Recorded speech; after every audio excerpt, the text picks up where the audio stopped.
zaman modern dan didukung dengan perkembangan teknologi seperti sekarang ini, tidak ada lagi alasan untuk tidak bercocok tanam. Sebab alasan tidak punya lahan untuk bercocok tanam di kota dan sulit untuk mencari bibit dengan sendirinya ditepis oleh keriangan warga yang berkolaborasi dengan pemerintah setempat dalam mengelola serta mengembangkan pertanian perkotaan di rumah kaca. Selain membuat lingkungan menjadi asri, udara bersih dan enak dipandang, secara langsung bercocok tanam juga bisa menjaga silaturahmi dengan kerabat serta tetangga. Bercocok tanam juga dapat memberikan keuntungan. Inilah yang menjadi alasan dari warga RW 05 Sunter Muara, Sunter Agung, Tanjung Priok, Jakarta Utara dalam mengembangkan pertanian perkotaan melalui tanaman hidroponik dalam rumah kaca di Taman Hatinya PKK RW 05. Hai warga Jakarta, bertemu lagi dengan Mpok Sapa. Kali ini Mpok berada di Taman Hatinya PKK RW 5 Sunter Muara, Sunter Agung, Tanjung Priok, Jakarta Utara. Dengar-dengar nih, di sini ada kegiatan bertani di rumah kaca.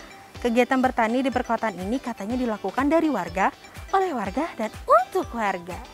Kayaknya seru juga tuh. Mpok mau ngintip dan mau ikutan. Eits, kalian mau ikutan juga enggak? Yuk kepoin Mpok terus.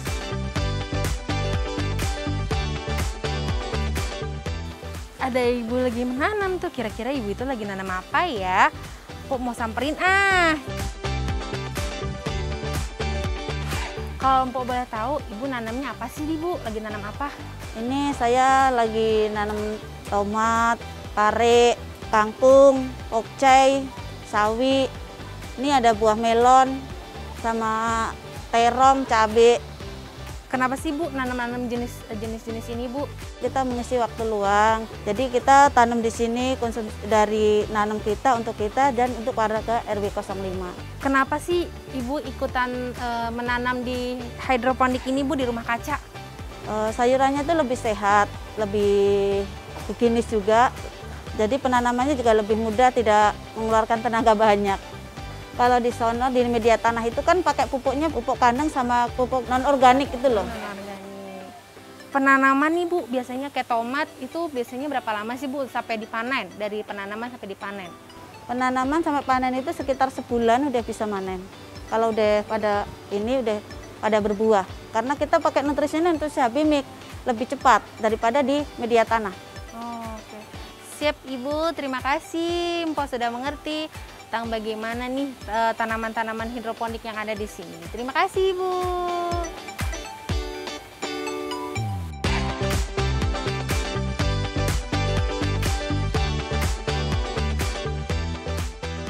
Assalamualaikum, Bapak. Ini ada Pak RW nih. Waalaikumsalam warahmatullahi wabarakatuh. Mpok Sapa, apa kabar? Alhamdulillah baik, Bapak. Nah, Mpok mau tanya, selain di greenhouse, di lokasi ini fasilitasnya apa aja sih, Pak? Alhamdulillah, kami memiliki area Taman Hati yang luasnya kurang lebih 900 meter. Nah, tadi Mpok udah melihat mini greenhouse. Iya. Selain itu, ya, ada area toga, tanaman obat keluarga. Ada area bank sampah Sunter Muara. Juga ada area pembibitan dan area tanaman organik. Dan satu lagi, ya, untuk mencapai semuanya ada rumah produksi Mak Demplon. Wah, terus kalau boleh Mpok tahu nih, Pak, kalau area toga itu tanamannya apa aja sih, Pak? Nah, kurang lebih ada hampir 50 macam jenis tanaman. Oke, Pak, kalau boleh Mpok tahu nih, siapa aja sih, Pak, yang terlibat dalam bercocok tanam di rumah kaca, di area toga gitu, Pak? Yang melibatkan, ya, unsur PKK, unsur Karang Taruna, unsur warga, yang alhamdulillah hampir semua RT kebagian kapling untuk bercocok tanam baik di RPtra maupun di Taman Hati PKK RW 05. Oke. Yang ngebimbing yang bercocok tanam itu siapa sih, Pak? Dari mulai dirintis tahun 2017 kita mendapatkan binaan dari Sudin KPKP. Kemudian juga dari tim IPB selalu memonitor sejauh mana keberhasilan tanaman yang ditanam oleh warga RW 05. Terus kalau ini bibitnya dari mana sih Pak? Bibit-bibitnya dapat dari mana? Saat awal mulai merintis Taman HPKK, ada yang dari swadaya masyarakat, ada yang ditambah dari Sudin KPKP, ada yang ditambah dari program CSR. Kemudian untuk yang tanaman produktif, kita juga membeli dari bibit bahan dari Trubus. Wah, seru banget nih Pak. Terima kasih Mpo boleh bermain nih, lihat-lihat tanaman-tanaman toga ini di sini nih Pak. Terima kasih Bapak. Sama-sama.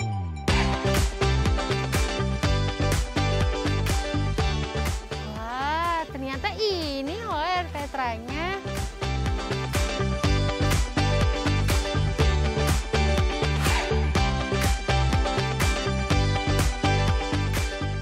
Assalamualaikum Bapak.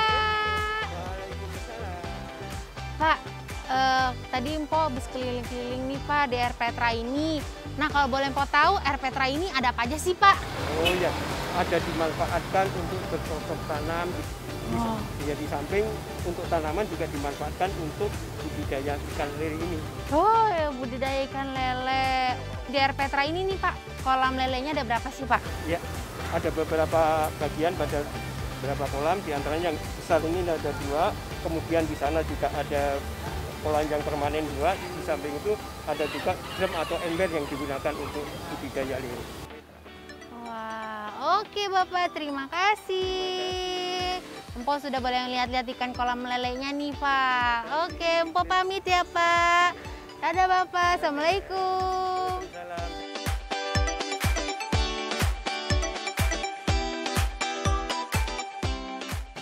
Assalamualaikum Pak Lurah. Waalaikumsalam Pak Sapa.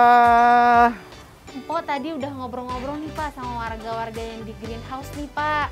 Lahan untuk bercocok tanam ini punya siapa dan luasnya berapa sih Pak? Lahan ini luasnya 900 meter persegi ya. Lahan ini adalah milik pemerintah daerah ya. Jadi dengan dimasukkan di daftar KIP Kelurahan Sunteragung ya. Wah, luas banget ya Pak tanaman di sini ya Pak. Kalau berkolaborasi nih dengan siapa sih Pak menjalankan bercocok tanaman di greenhouse? Ya, kita dalam hal ini yang terlibat adalah pemerintah Kelurahan Sunteragung, yang kemudian yang kedua adalah RW 5 Pak Nurus Sobah ya, kemudian yang ketiga kelompok tani RW 5 Kelurahan Sunteragung. Jadi yang ini ibu-ibu di sinilah yang operasional sehari-hari, yang tanam sayur-sayuran itu ibu-ibu yang kelompok tani RW 5. Nah Pak, kalau boleh Mpo tahu nih Pak, kualitas-kualitas yang ada di tanaman di greenhouse ini gimana sih Pak? Ya kita kan kalau setiap panen itu disupervisi sama Suku Dinas Ketahanan Pangan dan Kelautan Kota Administrasi Jakarta Utara. Jadi ini binaan mereka juga. Jadi pada saat panen kita supervisi. Kalau ada apa ya cepet-cepet diatasi ya. Pokoknya harus bagus, harus standar yang higienis lah, standar pangannya harus bagus gitu. Pak, nih kalau misalnya greenhouse ini akan berkembang lagi nggak sih Pak? Saya kepengennya begitu. Saya sangat senang ada satu lagi gitu kan. Nanti warga yang terlibat semakin banyak gitu. Saya usahakan akan bisa ditambahin lagi. Oke Bapak, terima kasih atas waktunya. Mpo sudah boleh bermain nih Pak di sini. Sampai ketemu lagi Bapak. Terima kasih Pak Sapa. Wassalamualaikum. Waalaikumsalam Bapak. Nah, bagaimana? Seru kan? Ternyata bercocok tanam dengan metode hidroponik itu menyenangkan loh. Bercocok tanam ini baik juga dalam menjaga ketahanan pangan keluarga di masa pandemi COVID-19. Jadi sekian dulu ya jalan-jalannya dan kepo bareng Mpo hari ini. Sampai ketemu lagi di episode selanjutnya. Dadah!